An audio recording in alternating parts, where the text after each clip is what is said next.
Hello and welcome to Billy Ho Sports. We're back with more horse racing action.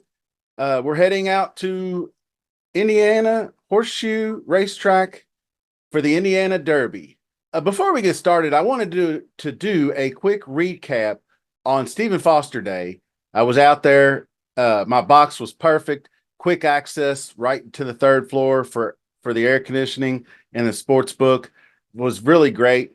But the first thing I got to the track and got to my box, and I introduced myself and the two other guys in the box, and the guy instantly recognizes my voice from watching the YouTube shows.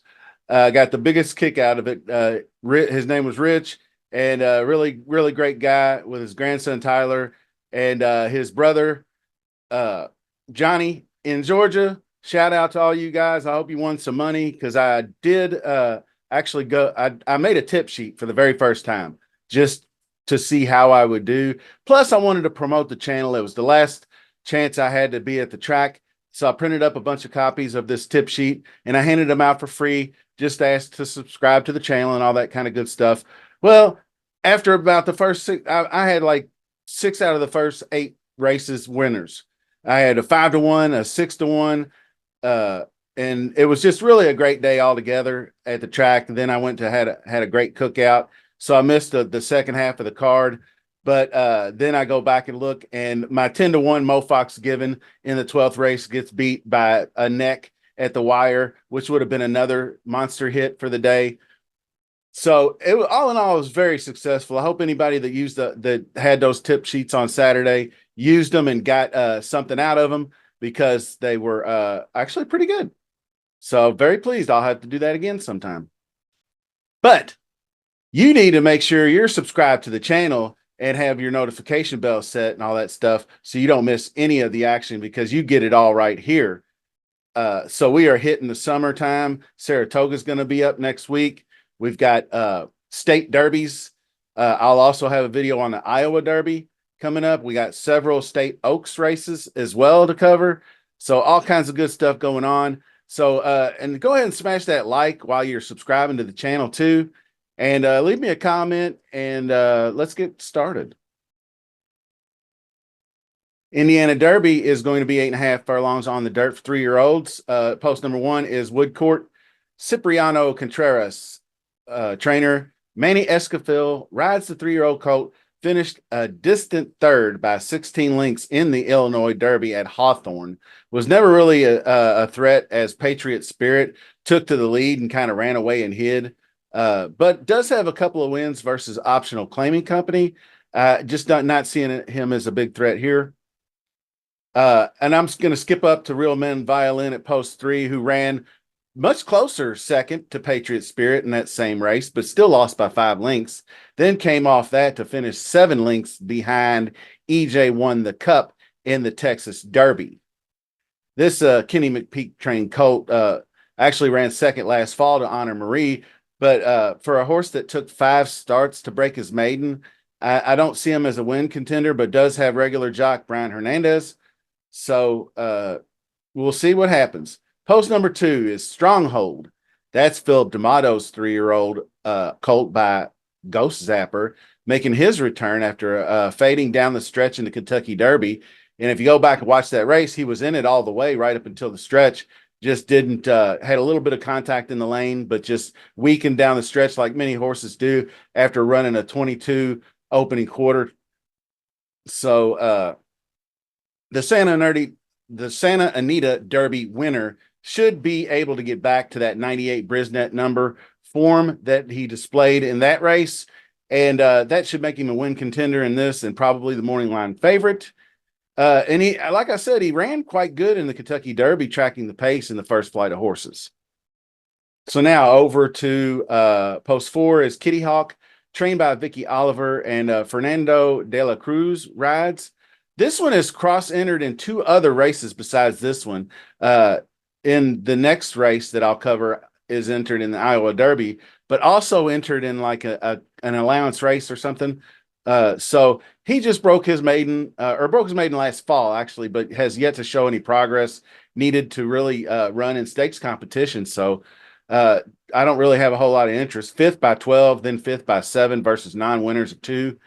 Allowance optional claiming types, no interest. So maybe it goes elsewhere. Post number 5 is Informed Patriot. That's Steve Asmussen trains. Ricardo Santana is the jockey way back in the Texas Derby. He did move to 5th at the top of the stretch, but gave way badly, beaten badly, really, in that race. Previous to that, he did win the Bathhouse Row after back-to-back 5th places in the Sunland and Arkansas Derbies behind Stronghold. So Informed Patriot is a sort of a Derby trailer, but I don't think I'm going to have a lot of interest in this one. Post number 6 is kind of an interesting one. Sir Greyland. It's trained by Grant Forrester. Corey Lannery will ride. This one is a lightly raced 3-year-old gelding.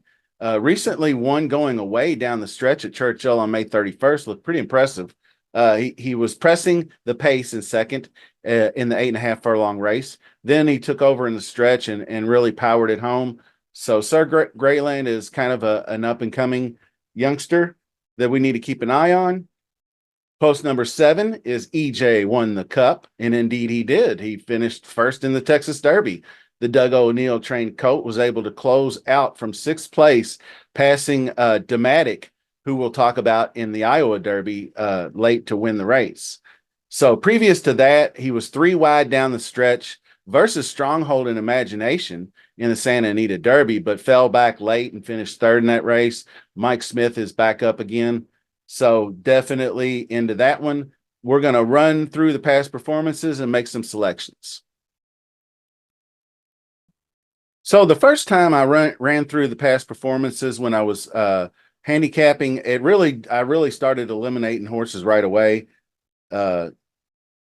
So like I said, I think Woodcourt's not quite there. It had a decent win at for 100K in 2L back in January, but it just hasn't been competitive in the bigger races. And the Illinois Derby is somewhat similar to this one as far as price and class and things of that nature, and really wasn't close. 16 lengths. So Stronghold is definitely going to be first in prime power. Just coming in off the layoff.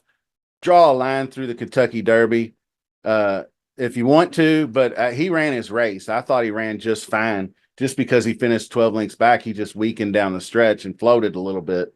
So I think that race was just fine, even though it did dip to an 83 speed figure. But I think he's going to run one of these 95, 98s and be right there at the end. He powers down the stretch. He fights. He fought off Imagination in that really fun Santa Anita Derby. So Stronghold's probably the top choice.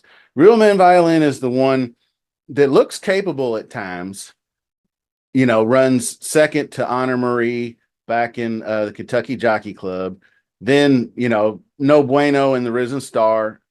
That was in the slop, but got killed 47, just eased up in the Louisiana Derby. And then came and dropped down to probably more of an acceptable level. Then runs a 97 and then goes to the Texas Derby and got beat pretty handily by EJ and company in that race.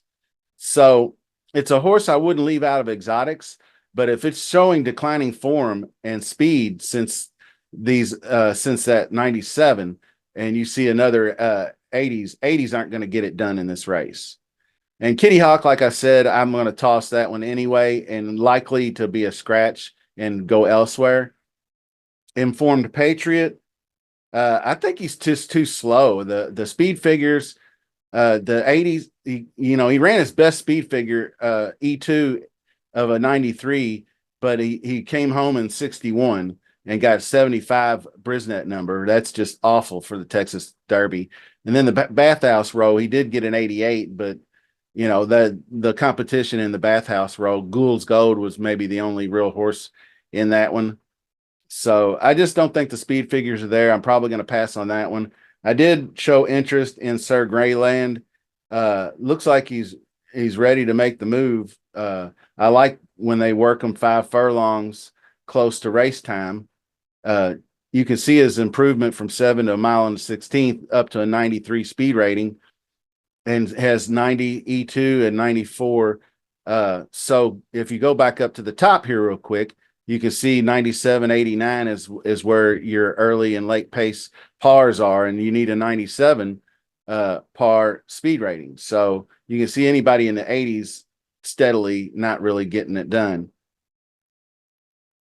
So Sir Greyland, the 93, if he improves off of that, then it could put him right there, but did just come off $50,000 allowance. So it's a big jump in class. EJ won the Cup, a definite win contender. Can he step up to Stronghold in this race? Because I think as the one of the main rivals, I think so. Now, I don't know if I mentioned previously, but Dragoon Guard is the eighth horse, and sired by Arrogate, Judamont, just all kinds of things pointing with Brad Cox training the horse. Just two big wins back to back, 91, 95, 100 late pace. So all the figures are there. So if it's just taking a mild step up in class, I don't think that's too far of a leap for him.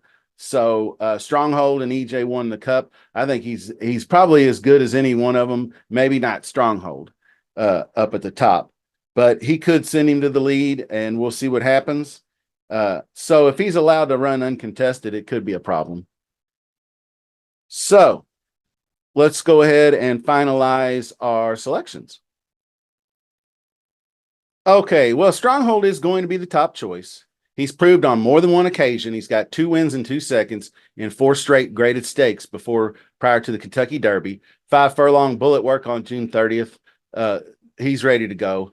So the 2 other ones, I'm going to give Dragoon Guard a chance to compete and maybe run in the exacta. I think his breeding and connections suggest he's got a bright future ahead for sure. And then I'd go EJ won the Cup, and then maybe a gap down to Real Men Violin, which Real Men Violin is more than capable of competing in this race. It just depends on which one shows up. But if it's declining form, it's not happening. But if it's just a bounce back race from the previous, then definitely using exotics. So that's going to cover the Indiana Derby. Don't forget to subscribe and like. And thanks for watching. See you soon.